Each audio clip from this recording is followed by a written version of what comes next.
pense que pour Francis Bacon, cette réalité plus profonde, plus réelle, fait référence à une vitalité qui passe par la structure artificielle, à savoir la figure que j'ai essayé de vous montrer, ce travail de mouvement, d'expansion, concentration, et qui parle de la vie, qui parle de Francis Bacon, bien plus puissamment, bien plus profondément, que ce qui pourrait rester de figuratif ou d'allusion à des portraits qu'on connaît de lui, photographiés. Pour Francis Bacon, il n'y a pas forcément de lien entre cette autre apparence, cette nouvelle réalité dont il parle, cette vitalité qu'il cherche, et le motif, le personnage, le sujet qui lui a servi de point de départ. Et c'est pas parce que non plus je vois les choses comme ça. Ça aussi c'est très important. C'est ce que Sylvester lui demande à un moment donné, il répond non, moi je vois pas les choses déformées. Ce que je cherche, c'est d'atteindre une nouvelle apparence, une vitalité à travers la déformation.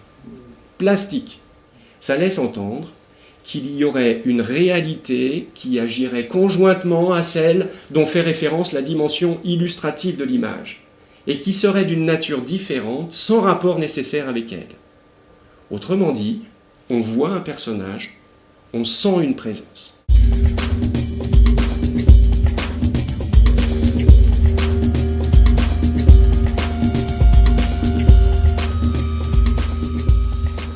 Et ce que je trouve formidable chez Bacon, c'est sa très grande capacité à mobiliser l'intuition autant que la volonté.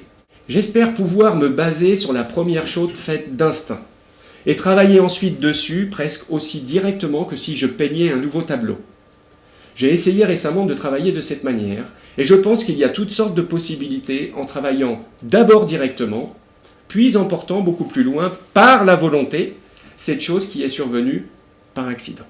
Et à Sylvester qui demande: quand vous jetez la peinture, l'image a atteint un certain état et vous voulez la pousser plus loin? Et Bacon dit oui. Mais je ne peux pas la pousser plus loin par ma volonté.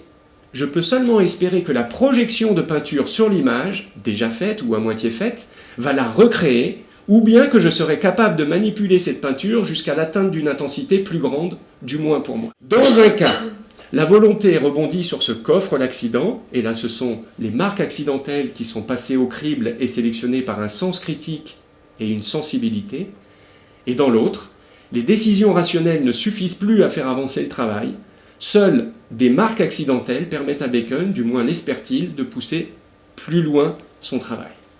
De sorte que la méthode Bacon est un subtil équilibre qu'il résume en disant « Je veux une image très ordonnée, mais je veux qu'elle se produise par chance. »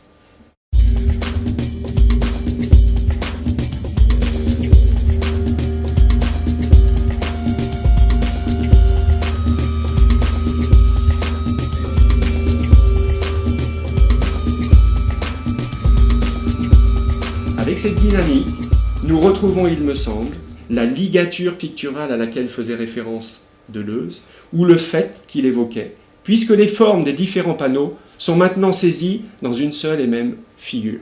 Il y a là les deux temps inséparables d'un rythme qui agit sur nous comme la manifestation d'une présence irréductible à ce qui est représenté, inspire, expire, séparation, réunion.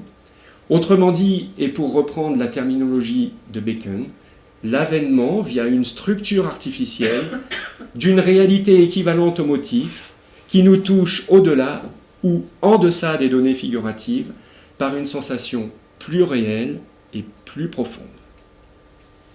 Voilà ce que je voulais vous dire sur Francis Bacon aujourd'hui. Merci.